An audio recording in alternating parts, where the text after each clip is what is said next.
Hello, music lovers. Welcome to episode 45 of What Makes This Song Special.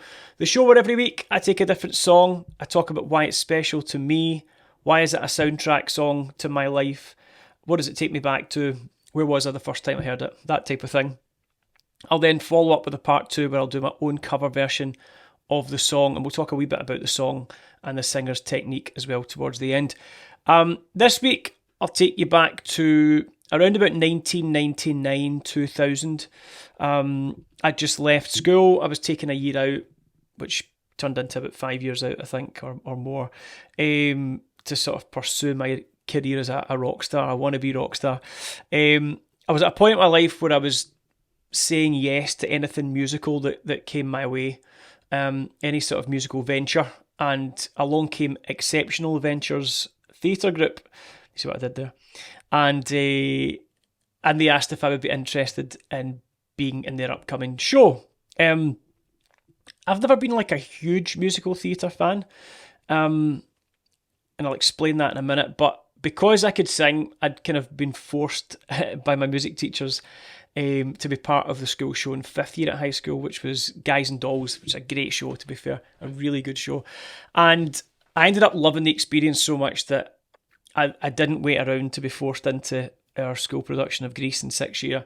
I pursued the opportunity and I loved every minute of being part of that. And yeah, I definitely had the 2 or 3 years where I really enjoyed being part of it. I don't know if I've ever been like a real keen musical theatre frequenter, but I did really enjoy being part of it. It's a great, just the camaraderie, the experience. It's very stressful, but very, very fun.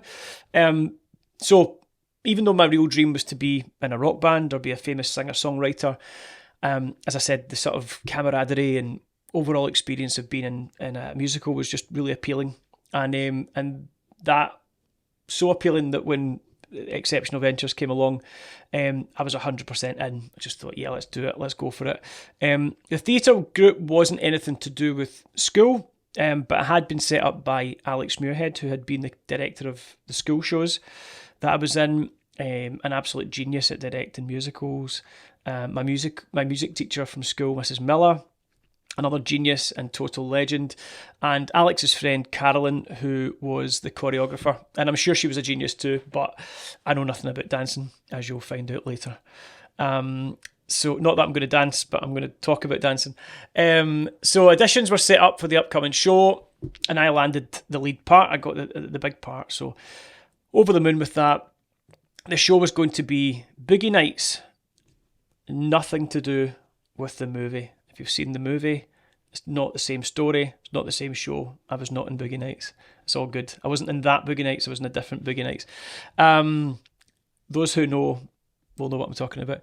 But yeah, so this was a 70s disco themed show, and we were going to be the first theatre group to do it outside of the original cast in London's West End. So it was quite exciting. I was playing a character called Roddy, who'd originally been played by Shane Ritchie, and I had to learn how to speak in a Manchester accent for it. It was great fun. We had a few months to get ready for it, and I think we rehearsed once or twice a week in a little church hall somewhere in Clarkston. Anyway, in the show, the guy who was playing my character's dad was a guy who had been in the year above me at school, a guy called Pete Dale. And me and Pete had never really spoken at school, but we just became friends instantly whilst doing this show. He was one of those guys that without knowing anything about him, I probably made the assumption that we wouldn't have much in common. I don't know what I based that theory on, but we just hung out in different groups. And but as we got to know each other in the rehearsals, we realised that we shared a mutual love of 80s rock music. So Bon Jovi, Guns N' Roses, Queen. I tried to get him into Poison, and he was trying to persuade me to listen to Kiss, which I rejected on a weekly basis at first. And then one week we turned up to rehearse, and Pete had made me a mixtape. Now, for those of you too young to know what a mixtape was, it was basically a cassette that you made of some of your favourite songs. favourite bands, favourite artists, and usually the type of thing that you would give to like a boyfriend or girlfriend at the start of a relationship, to get them into the same music as you. Me and Pete had a good laugh about this, as it sort of signified our bromance at the time. And there was an incredible live version on this mixtape. I don't know, mixtapes, maybe people still do like mix playlists for each other when they meet. I don't know if that's a thing. Sharing playlists, I suppose, is probably as close as it comes in the modern era. Now that cassettes and CDs are kind of a thing of the past. But anyway, there was this really awesome version of Dry County by Bon Jovi, a live version where John Bon Jovi gives this big inspirational speech in the middle of it. It was amazing. There was a Van Halen Jump, which was of course amazing as well, and then lots of other great tracks. And then right at the end, he sneaked in a couple of Kiss songs. He couldn't help himself, and I couldn't take Kiss seriously at the time because of the outfits and the makeup and everything, which is kind of ironic. But anyway, when I heard God Gave Rock and Roll to Us and then Crazy Crazy Nights, I just found it impossible not to enjoy those songs and kind of fall in love with, well, not so much the band. I never became a huge Kiss fan, but I just loved, there are a few great Kiss songs. That is undeniable. And Crazy Crazy Nights, I remember just listening to it in my room that night when I got the mixtape and just being like, wow, this is such a great, fun, feel-good song. It is amazing. So that's when I first heard it. It was a really great time in my life. There were some great people on that show. I made some fantastic friends and experiences. There was also the anxiety and the pressure of doing something like that, which I didn't really deal well with for any of the shows that I was in at the time. And as the show sort of loomed closer, I started my usual sort of intense, obsessive worrying about everything. What if? I always remember the night before the dress rehearsal, we were working on these dance routines in this hall somewhere in Busby, I think. And I got a phone call from the restaurant that I was working in at the time, and it was the head chef, Jimmy, asking me if I'd go in the next morning at 6 a.m. and make 100 bacon rolls for a last-minute breakfast function.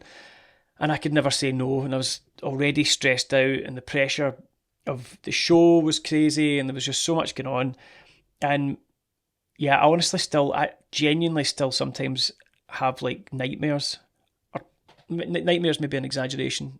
A bad dream, or I'll wake up and I've had like a strange dream where I'm, about to go on stage, and I realise that I've not practised any of my lines. And I wake up with my heart racing, and that still happens. It was like 20 years ago. So yeah, for many reasons, the musical theatre world maybe wasn't for me. But yeah, the pressure of it and all those things. But I did love aspects of it. As I mentioned before, just the experience and just all the people, and it was great. There was an amazing buzz and sort of euphoria that came at the end of the show when the curtain came down. It's just amazing. But yeah, my heart wasn't in it as a long-term thing. It was a sort of fling, if you like. And I remember actually on the end of the last show, or at the end of the last show, I got approached by two talent scouts from London's West End who told me that I couldn't dance, which was nice of them, and I already knew that. But they loved my singing, they loved my acting, and they told me that if I got dance lessons, probably thousands of dance lessons, and practiced lots, then I'd be welcome to go down to London and see them for an audition a few months later, which was a really nice offer. And I remember being on a bus a couple of weeks later with two of my friends from the show, and I told them that I'd been approached, and they were so annoyed with me that I wasn't pursuing it. They would get really annoyed, they get really angry. But that wasn't my dream, it wasn't my dream. My dream was to be in a rock band and write songs that crowds would sing back to me, and so I moved on, and I never really saw many of the people on that show again, which is quite sad. Like 20 years on, I look back and I think it's unfortunate that we never kept in touch. I don't really know why, but life just got busy, and you know what it's like. I think everybody's been in those positions before, so I look back and there's a lot of people who were in that show who were good pals and we had good times and stuff, but we've never really kind of kept a long-term friendship going. Anyway, as is often with these stories, there's a wee short part two. So a few years ago, I received a message on Facebook from a girl that I used to work with called Lauren Hill. Not that Lauren Hill, not the famous singer Lauren Hill.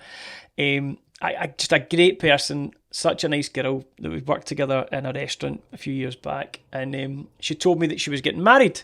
She was looking for a band, and it turns out that her husband-to-be was Pete Dale, Pete, who had been in the show with, my old pal with the mixtape. And I hadn't seen him for all of those years, and I was really happy to hear that they were getting married because they were both just lovely people, and it's just nice to hear that they'd met each other and fallen in love and all that stuff. So lovely. And so me and the boys played in the band at their wedding.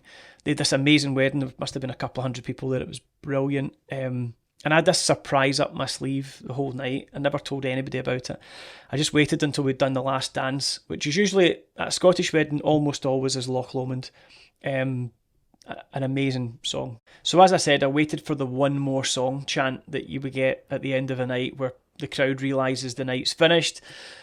And I waited for them to really want another song, and I burst into this piano version of Crazy, Crazy Nights for Pete.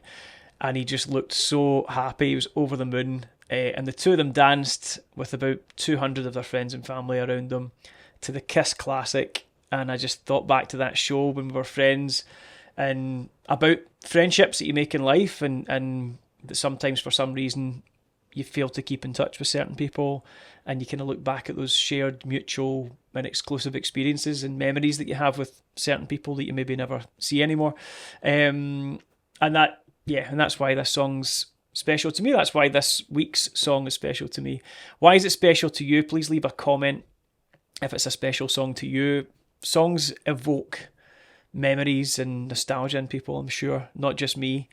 So yeah, that's why it's a great song. It's a great song to me. I'm going to leave an introduction to Kiss out. I'm sure everybody knows who Kiss are. A huge band. But as always, I'll do a quick vocal takedown of this week's singer, which is Paul Stanley. Paul Stanley has one of those voices that, ironically, after what we just spoke about in this week's story, sounds like it was meant for musical theatre in some respects. Not that it's not a great rock sound as well, but I suppose it's a perfect pairing because as much as Kiss were undoubtedly a rock band with guitars and drums and solos, they were famous for dressing up, faces full of makeup, each one of them taking on a character, a persona, and making it part of the show.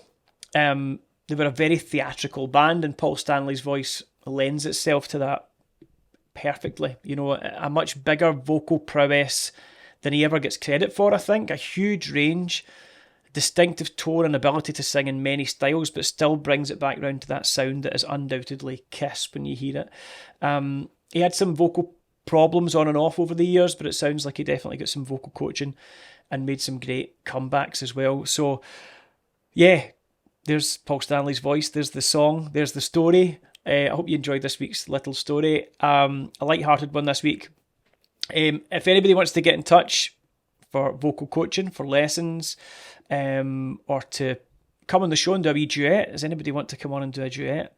We could do a song that's special to you and talk about that on the show. I fancy doing a wee couple of duets in the upcoming months. I've already got a couple planned, but if anybody would fancy doing that, get in touch. As always, thanks so much for watching. I'll see you next week with another song and another story. Thank you.